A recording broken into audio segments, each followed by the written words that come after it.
जब आप डिलीवरी में जो शेयर ख़रीदे रहते हैं और उसे सेल करते हैं, जैसे इक्विटी में आप देख सकते हैं, ये इक्विटी में है यहाँ पर। तो जब इसे सेल करते हैं तो देखिए ये कैपिटेक का शेयर एक सेल किया गया है। तो अब यहाँ पे ये देखिए 00 दिखा रहा है, यानी कि यहाँ सेल हो गया। और ये फिर जैसे ही आप सेल करते हैं तो यहाँ सेल हो जाता है और ये आ जाता है यहाँ पे पोजीशन में। देखिए ऊपर ये पोजीशन में आ चुका है, ये पोजीशन में आ गया है।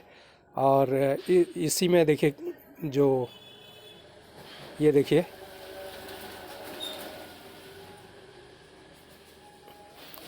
कैपिटेक यहाँ पर आ चुका है। यहाँ पर ये इसका पोजीशन आप देख सकते हैं। एक ये अक्सर का बेचा गया है, ये भी आप देख सकते हैं। ये देखिए यहाँ जैसा सेल दिखा रहा है रेड में और डिलीवरी ये दिखा रहा है, और यहाँ 00 और ये जो प्लस 8 रुपये 30 पैसा जो दिखा रहा है, ये मतलब कि बेचने के बाद इतना ये कम हो गया है। जैसे आप देख सकते हैं यहाँ पर ये 1559 में बेचा गया है, और बेचने के बाद में जब बेच दिया गया है उसके बाद में अब ये इसका रेट अभी 1550 रुपये हो गया है। तो ये 1550 रुपये आप देख सकते हैं, 1550 हो गया, यानी 8 रुपया आपको बचत हो चुकी है। अगर वो उससे बढ़ जाता तो यहाँ रेट दिखा देता है।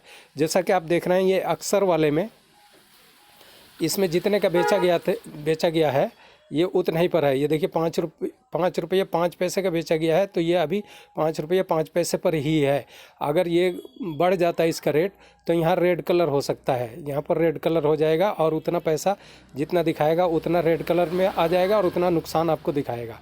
तो इस तरह से ये दिखता है जो आप डिलीवरी में इक्विटी में जो लिए रहते हैं और उसे सेल करते हैं। तो और जो आप इंट्राडे में सेल करते हैं तो यहाँ पे क्लोज पोजीशन दिखाता है, और ये दिखा रहा है, ये देखिए ओपन पोजीशन दिखा रहा है। लेकिन ये क्या होगा, ये शाम को टाइम जब रात को होगा 11-12 बजे के बाद, तो उस टाइम ये अपने आप ही यहाँ से ख़त्म हो जाएगा और ये सेल हो चुका है।